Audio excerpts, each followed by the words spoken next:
I have 3 kids. I have my oldest daughter is 22.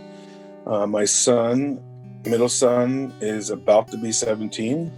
And my youngest just turned 12. I came from a pretty strict and abusive household growing up. I emancipated myself when I was 16 to avoid me and my father, one of us, killing each other. Starting out with my kids, it was definitely a my way or the highway mentality, just because that's what I had always known. So this is about 10 years ago that we started working with Leslie, and it really started out as my wife at the time's kind of desperate plea to changing our parenting. Our youngest was about, I don't even know if he was 2 yet, but our middle child was getting the brunt of our frustrations, especially my frustrations, my anger. He had just gotten himself kicked out of school, and he was in the first grade. And, there was just lots of rage in me. Starting out working with Leslie, I always joke that it wasn't always rainbows and lollipops. I went in there with this expectation that, she's going to parent us up and my kids are going to straighten out. And that is not at all what it was about. It was all about looking at myself and looking at how I was raised and, how I was kind of taking my experience and putting it onto my kids. And then we joined a parenting group.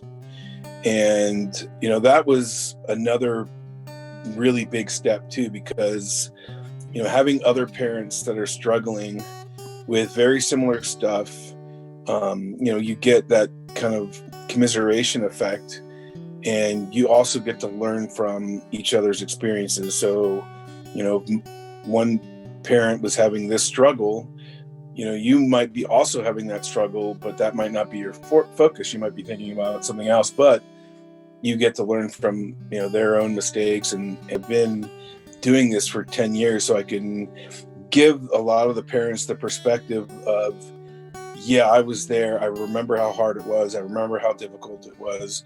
And also my journey, like how different my experiences with my kids now. And, especially my youngest, he has never experienced the old me.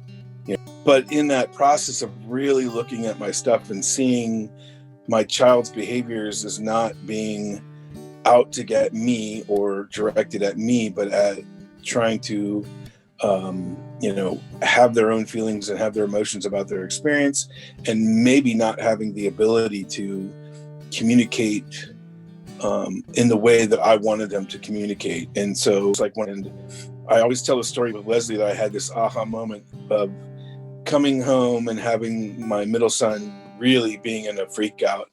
And his freakouts would sometimes last for hours. It wasn't just like a blow up and then it was done. It would go on and on and on and on.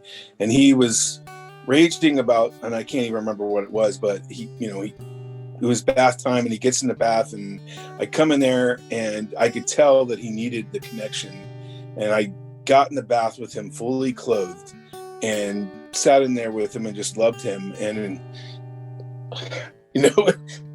it's still like, one of those things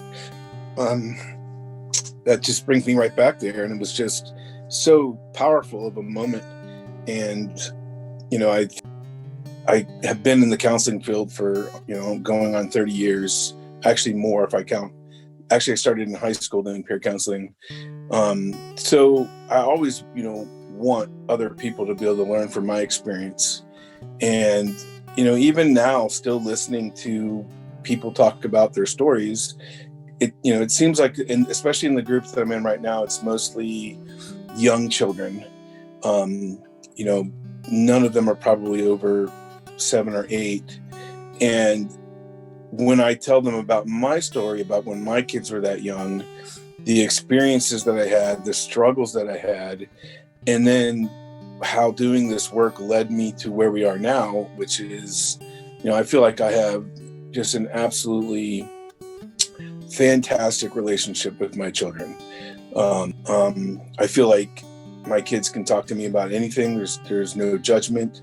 And then reflecting this back to the group, I think it's important when people are in the struggle to be able to look into the future and say, okay, yes, this is really hard right now, and this is a huge struggle right now, but there is a light at the end of the tunnel. There is, some proof in the pudding, so to speak, that this process will work. And, even Leslie will say it, like, she never gives you the answer, which is what so many people want. You're like, just tell me what to do. Tell me the secret. And, that's just not, she doesn't do that. You have to, there's a little bit of faith that you have to just like trust that this process is going to work. And, that's kind of where we started at. And now that I've gone through this, and I'm just nothing but, gratitude towards doing this process.